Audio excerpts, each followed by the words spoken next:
environment. So here's the sun, picture the Earth orbiting around the sun. All the while the sun is pushing out the solar wind, streams and streams of charged particles going past the Earth.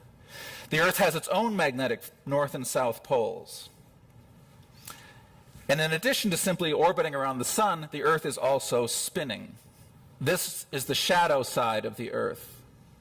And when we are in there, we call it night.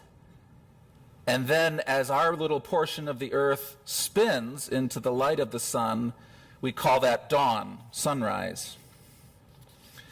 Now, when you put all of this together, you get millions of amperes of current that are constantly streaming down into the dawn side, interacting with the Earth in ways that we do not understand, and then exiting back out on the sunset side. In a very simple way, new energy comes streaming down to all of us at the start of every day. And then at the other end, when the day is over, all the results from the day are pulled back out and sent back to the solar system. Each day, the activity from plants and animals, all the killings and the birthings and the growths and the decays, all that is somehow taken back up from the Earth. Each day, all human activity, all that you have sought for and found, achieved and failed, at the end of the day, it is pulled off and sent back to whence it came to fulfill uses that we cannot comprehend.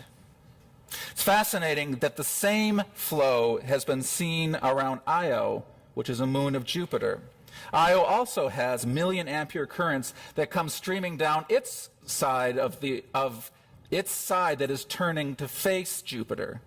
And similarly, currents being drawn off on the side of Io that's turning away from Jupiter.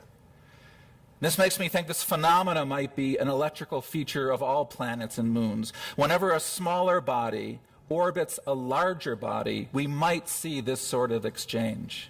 This also will be a good topic for someone here to take on, either from an experimental or a theoretical side. Now, if you're like me, right about now, your head is really starting to hurt. How do we put this all together? We have an Earth that looks like an atom with a positive center and discrete shells of electrons surrounding it. Inside these shells are megavolt cascades of electrical double layers zooming between north and south pole, accelerating electrons to nearly the speed of light. We have mega ampere currents streaming down on the dawn side and back out at dusk.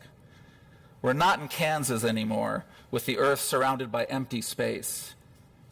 We can no longer think the Earth's electrical environment is simple, just the opposite. We must admit that it is more complicated than we can think about. So how do we think better about this? When we see a part separated from the whole, we often see only a collection of facts.